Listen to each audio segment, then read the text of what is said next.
मित्रों प्रणाम। मैं कोनाजी पांडे, पूर्व एमएलसी सिवान बिहार।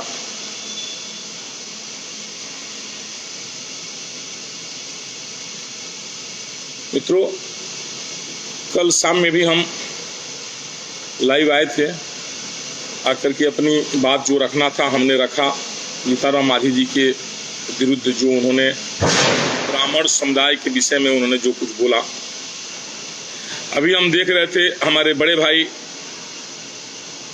माननीय श्री मिथिलेश तिवारी जी भी लाइव आए हुए थे। कल भी वो बहुत कुछ बोले, आज भी लाइव आए हुए थे। उन्होंने अपने समाज का या हर वर्ग का उन्होंने पक्ष रखा, बहुत अच्छा लगा। चलिए, उन्होंने आवाज़ तो उठाया।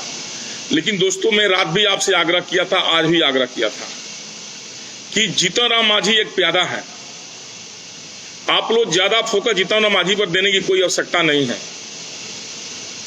क्योंकि देखने की बात यह है, बार बार हम आग्रह कर रहे हैं कि जीतनराम मांझी से बुलवाया किसने ये बात।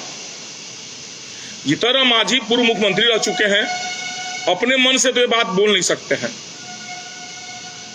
उनको किसी न किसी ने बुलवाया है। रात भी हम आग्रह किए थे आप लोगों से, आज भी आग्रह किए थे कि माननीय मुख्यमंत्री महोदय उन पर क्या कार्रवाई करते हैं। और हम अपने बड़े भाई श्री मिथिलेश भाई से भी आग्रह करेंगे कि कहीं ऐसा तो नहीं कि मिथिलेश भाई आपको आगे करके भारतीय जनता पार्टी सिर्फ इस प्रकरण को लिपापोती करना चाहती है, क्योंकि बीजेपी के एक भी शीर्ष नेता इस पर कोई बयान नहीं दिए। हम लोग को कार्रवाई चाहिए, उन पर कार्रवाई होनी चाहिए।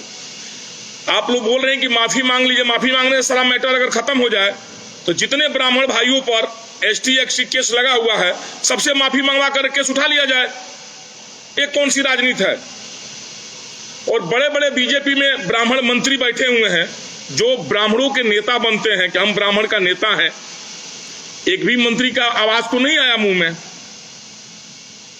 ऐसा तो नहीं कि मिथिलेश भाई को आगे करके ब्राह्मणों का आक्रोश को दबाया जा रहा है कि मिथिलेश भाई ने पूरा आवाज उठाया, ब्राह्मणों समुदाय के लिए लड़े, बीजेपी के नेता हैं, ऐसा फायदा बीजेपी उठाए।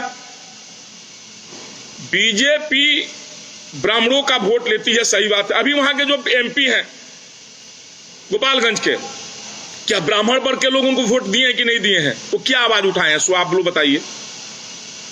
ये मिथिलेश भाई को सिर्फ मोहरा बनाया जा रहा। हम जहां तक अनुभव कर रहे हैं, मिथिलेश भाई हमारे बहुत श्रेष्ठ हैं, बहुत पूजनीय हैं, उनका मैं बहुत इज्जत कदर करता हूं, आज भी करूंगा, हमेशा भी करता हूं। उन्होंने आवाज उठाया, इसी बात की बहुत खुशी है। वो लड़ाई लड़े, हम लोग उनके साथ रहेंगे। लेकिन इस लड़ाई के पीछे की राजनीति आप समझिए। जब तक भारतीय जनता पार्टी के शीर्ष नेतृत्व, एनडीए के शीर्ष नेतृत्व या बिहार के माननीय मुख्यमंत्री महोदय अगर जीतनराम मांझी जी पर कोई कार्रवाई नहीं करते हैं, तो आप ये समझिए कि ब्राह्मणों को गाली जीतनराम मांझी जी ने नहीं दिया। इस बात को आप गहराई से सोचिए। ब्राह्मणों को गाली बिहार के मुखिया माननीय नीतीश कुमार जी ने दिलवाया, भारतीय जनता पार्टी ने दिलवाया कि ब्राह्मणों को हम टोएं कि उनमें थोड़ा भी ब्लड जगह है कि नहीं, अस्तित्व जगह है कि नहीं, थोड़ा भी स्वाभिमान ब्राह्मणों में है कि नहीं, वो जांचने के लिए थर्मामीटर लगाए जीतनराम मांझी द्वारा बोलवा करके उस शब्द को। ये सिर्फ थर्मामीटर नाप रहे हैं कि ब्राह्मणों में स्वाभिमान अभी जगह है कि नहीं। तो हम तो आग्रह करेंगे, आप लोग देख लिए, बिहार के सारे ब्राह्मण वर्ग से सारे लोगों को देख रहे हैं कि भाई जिनका स्वाभिमान जगह है वो फेसबुक मीडिया पर आकर पूरा आवाज उठा रहे हैं। विशेषकर बैकुंठपुर के पूर्व विधायक मिथिलेश भाई भी पूरा आवाज उठा रहे हैं। लेकिन उस आवाज उठाने से बीजेपी फायदा लेने के चक्कर में है। सिर्फ मिथिलेश भाई से ब्राह्मणों के प्रति आवाज उठवाएगी और उसके बाद इस बात को लिपापोती कर देगी।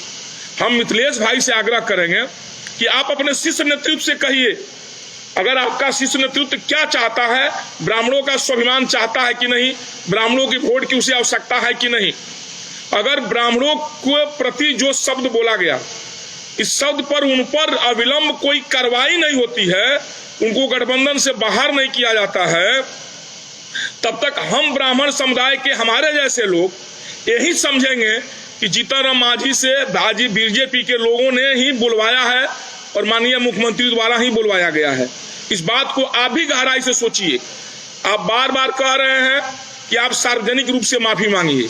माफी मांगना अगर कोई सजा है तो आप ये भी मांगिए कि बिहार में जितने एसटी केस में फंसे हुए लोग हैं वो सब एसटी भाई से माफी मांग लें और उनको केस से बरी कर दिया जाए। क्या मिथिलेश भाई, ऐसा भी कोई न्याय होता है क्या? किसी को अपमानित गाली देकर के माफी मांग लिए हो जाएगा, तो एसटी में क्यों नहीं माफी मंगवा रहे हैं आप? ये एक बीजेपी की, आरएसएस की सोची समझी चाल है जो आपके मुख से क्रियान्वित किया जा रहा है। हमारे समझ से आप में कहीं गलती नहीं है। आप तो अपने समाज के लिए, बिहार के विकास के लिए, बिहार के हर समाज के लिए आप हमेशा आवाज उठाते रहते हैं और पूरा मुखर रहते हैं। हम इसके लिए आपको धन्यवाद देंगे, लेकिन हम उस दिन समझेंगे जब आपके पार्टी द्वारा जीतन राम मांझी को निष्कासित कर दिया जाएगा एनडीए से, या मंत्री पद से हटा दिया जाएगा, या उन पर कोई कार्रवाई कर दिया जाएगा। फिर दोबारा कोई राजनेता ब्राह्मणों के प्रति ऐसा अपशब्द भाषा का प्रयोग नहीं करेगा। इस समय का हम इंतजार कर रहे हैं कि कब किया जा रहा। नहीं तो आंदोलन तो तेज होगा ही, इसमें कोई दो राय नहीं है। आंदोलन बहुत तेज होगा और बीजेपी की चाल चलने वाली नहीं है। माननीय मुख्यमंत्री जी की चाल चलने वाली नहीं है कि उन्होंने जीतन राम मांझी से बुलवा दिया ब्राह्मणों को और अपने चुप लगा गए। देख रहे हैं कि आज नहीं तो कल थम जाएगा, ऐसा नहीं होगा। ये बहुत बड़ा माने विद्रोह हो जाएगा पूरे बिहार में, पूरे भारत में, एक संप्रदाय के प्रति लेकर के जो भाषा प्रयोग किया गया है इसको। तो हम तो आग्रह करेंगे बीजेपी के शीर्ष नेतृत्व से और मिथिलेश भाई से भी आग्रह करेंगे। मिथिलेश भाई, आपके दल में ही मंत्री पद पर बहुत बड़े बड़े नेता बीजेपी के बैठे हुए जो अपने आप को कहते हैं कि हम ब्राह्मणों के नेता हैं। उनको जनेऊ पहनने पर धिक्कार है। उनको ब्राह्मण शब्द हटा देना चाहिए अपने थी से, क्योंकि सत्ता के लोभ में, आपको सत्ता का लोभ नहीं है, इसीलिए आपने एकदम मीडिया में आकर के एकदम भयंकर अपना एकदम विस्फोटक बयान आपने दर्ज कराया। लेकिन जो व्यक्ति सत्ता में बैठे हुए हैं, मलाई खा रहे हैं, उसने अपने समाज के प्रति एक बार भी स्वाभिमान नहीं जगा। इस पर गंभीरता से आप भी विचार करिए। ऐसा नहीं कहीं आपको आगे करके वो बीजेपी दूसरा फायदा उठाना चाह रही हो। अब रह गया सवाल कि आखिर ब्राह्मण इतने अपमानित हो करके भी चुप क्यों लगा जाते हैं? ऐसे ही दो चार नेताओं के चलते जो सत्ता में बैठ करके और ब्राह्मणों को सिर्फ वोट बैंक बनाए हुए हैं, ब्राह्मणों को गाली सुनवाते हैं, ब्राह्मणों को गाली दिलवाते हैं। हम तो अभी देखते हैं कि हर वर्ग के लोग इसका तिरस्कृत कर रहा है। जो हमारे घोर विरोधी हैं वो भी हमारे साथ सपोर्ट में खड़े हैं, जो हम देख रहे हैं अभी। ऐसी होनी चाहिए और जीतन राम मांझी जी पर अविलंब कार्रवाई हो, उनको निष्कासित किया जाए एनडीए से। और रह गई सत्ता की लोग, तो मैं रात भी इंटरव्यू में एक चैनल में बोला था और आज भी बोल रहा हूं बीजेपी के तमाम नेताओं से, आप सत्ता के लालच में कब तक ब्राह्मणों को गाली दिलवाइएगा? आप सत्ता कर चिपक कर, कुर्सी पर चिपक कर कब तक ब्राह्मणों को गाली दिलवाइएगा? कल आप एनडीए से जीतन राम मांझी जी को बाहर करिए, आपकी सरकार नहीं गिरेगी, हमारी गारंटी है।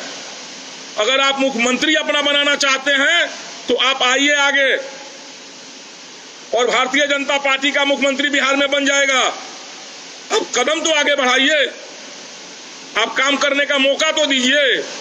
आप पूना पांडे को इतना छोटा आंक रहे हैं, सो आपकी गलतफहमी है।